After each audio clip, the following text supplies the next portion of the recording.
What's going on, guys? Brennan from Subimods here, and as you just saw, we've developed a couple of new things for the BRZ. So first and foremost, this is the JDM LED DRL kit. Now, from factory, from Subaru, when you order this kit, it comes with these very well-written instructions, lots of English to reference, along with this wiring that is just as clear as the instruction manual. So instead of that, we developed this little jumper harness to be able to make these a plug-and-play kit.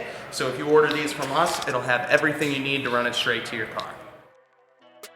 So as you guys can see, it's definitely a pretty nice piece Subaru designed for the JDM market. It has that DRL functionality to match the strip on the bottom of the headlights, as well as these do retain the factory vents. So you're not going to lose the functionality going into the wheel well. You still have that venting. It'll still cool the brakes down nice and well, but it adds a little bit of flair and style. Also goes very well with the JDM clear markers that we installed on here. It gives the front end a very crisp, clean look.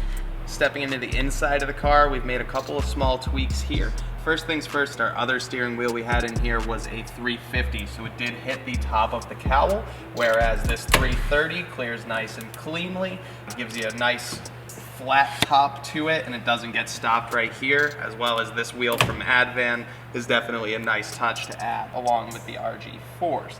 Aside from that, we've also thrown an HKS old school shift knob in here and a little bit of a blinker extension, because if you've watched our previous videos, this wasn't fun to hit with the deep dish wheel, although now it's kind of unnecessary.